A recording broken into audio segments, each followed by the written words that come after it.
Вече повече от седмица български студенти са окупирали различни университети в страната с искане за оставка на правителството. Най-дейни са възпитаниците на Софийския университет. Ето някои от основните действащи лица в окупацията на Алма Матер. Ивайло Динев, Димитър Вълчев, Румен Стоев, Ангел Златков.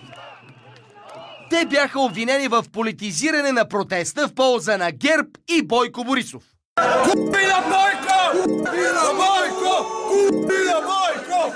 Не може академичната общност да бъде заложник, десетки хиляди студенти да имат искания да продължат своето образование, а вътре 20 или 50 човека, може би студенти, може би преподаватели, да пречат на всички останали. Не трябва да се политизира университета. Ние от Господари на ефира се разровихме дълбоко в архивите и необятното интернет пространство, за да разберем кои всъщност са студентите-окупатори, обвинени в пристрастност към ГЕРБ. Част от кадрите, които ще видите, не са с добро качество, но вярваме, че те са важни за изясняването на последните събития в страната. Започваме с един от най-активните окупатори – Ивайло Динев. Връщаме се в началото на 2012-та. Тогава, по време на управлението на ГЕРБ, Ивайло е един от организаторите на многохиляден протест срещу ратифицирането на акта или търговско споразумение за борба с фалшификациите, което по всеобщо мнение застрашава свободата в мрежата. Още по-рано, през 2010 година, Ивайло Динев участва в организацията на масов протест, обединил ръководство и студенти на Софийския университет срещу орязването на държавната субсидия за Алма Матер. Решение отново на тогавашните власти, имащи от ГЕРБ, и в частност на финансовия министър по онова време Симеон Дянков. На същия протест преди близо 3 години забелязваме и студента Димитър Вълчев. Той е и сред сегашните окупатори вдясно от Ивайло Динев. Сред тях е и Румен Стоев. През 2010 година Румен също протестира срещу намалените пари за образование от правителството на Бойко Борисов. На същия протест срещу ГЕРБ, на първа линия и с вувузела в ръка е и Ангел Златков, също водеща фигура в настоящата окупация на Софийския университет.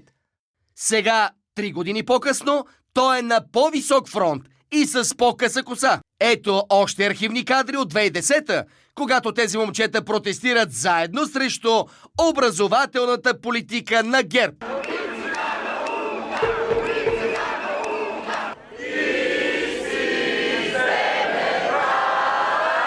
Всички те са протестирали против ГЕРБ, а само няколко дни преди да започнат окупацията, те директно провокираха депутатите в настоящия парламент, дирижиран от БСП.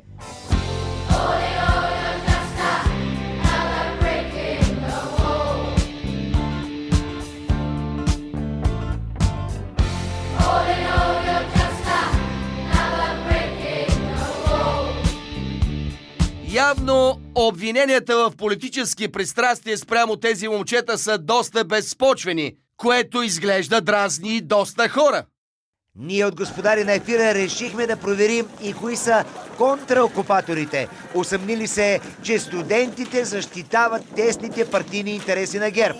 Ето 4 от водещите фигури там. Борис Цветков, Десислава Славчева, Добрина Алексиева и Нина Гергова. Оказа се, че един от водачите на контраокупаторите е депутатът от БСП Борис Цветков. В последно време Борис Цветков се прочу с това, че помогна на червения симпатизант Александър Кръстев Хъмфри да влезе в парламента и да вземе автограф от премиера Орешарски. Най-добре работа с депутат от БСП Борис Цветков. Явно и в кулоарите на парламента, и в двора на университета Борис Цветков се чувства като у дома си. Аз този конкретен човек го чух как дава нареждания да бъдат смъкнати плакатите. Казахте ли им да свалят плакатите, на които пише окупация? Нямам такъв спомен. Господин Цветков може да няма спомени, но студентите не забравят. Никога не сме си представили, че депутат от Българското народно събрание ще дирижира пред нас това насилие. А сега да чуем мнението на Десислава Славчева, недоволна от окупацията студентка. 10 човека ни затварят университета, където ние сме дошли доброволно да учим. Не трябва да се политизира университета. Разбира се, че университета не трябва да се политизира. С уговорката, че въпросната госпожица Славчева е председател на младежката организация на БСП в столичния район Връбница. Нещо, което в случая тя умишлено премълчава. Освен всичко, се оказва, че тя учи финанси не в Софийския, а в Свищовския университет. То пак е СУ, само че Свищовски университет.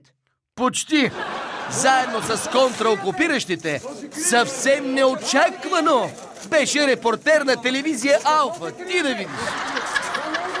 Репортерът направо се скъса да отразява събитието. На него скромно присъства и Добрина Алексиева от гражданско сдружение "Равни пред закона". Защо не излезнахте в февруари? Защо сте толкова страхливи? Хората се палеха!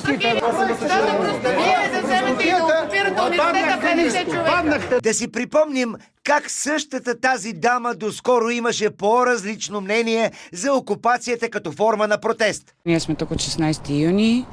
Идеята беше да окупираме Народното събрание, да промени в изборния кодекс.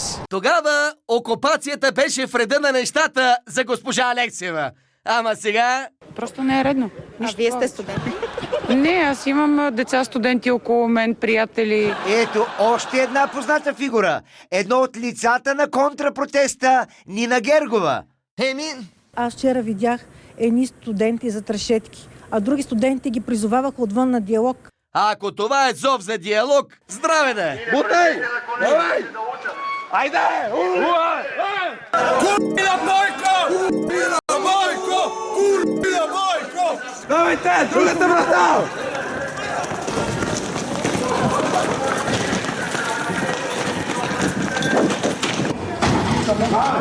Дайте да трошите, бе, момчета. Имайте уважение към тази сграда. Сега диалог нямаше, но още преди време госпожа Гергова имаше категорично становище. При нас няма политически лица, при нас няма политически лидери. Има! Какво излиза? Партийно свързани лица обвиняват студентите окупатори в партийна принадлежност. Или крадеца вика, дръжте крадеца. Окупиращите студенти днес искат оставката на кабинета Орешарски, а до вчера активно са протестирали срещу правителството на Борисов. Очевидно младите се борят ни повече, ни по-малко за нов морал в политиката. Всъщност, за въпроса, който зададахме конкретно не ви ли е сам, не беше в случая точно срещу управляващите, беше към всички 240 народни представители. Ние от господаря на ефира благодарим на независимото студентско радио "Реакция" за предоставените снимки от окупираната 272 аудитория. А на студентите пожелаваме безсрамно да си вземат изпита по граждански дух с отличен. А за политическата класа от последните години остава само едно. Да се срамуват от целият този цирк, който вече разиграват в продължение на повече от 20 години и наричат преход.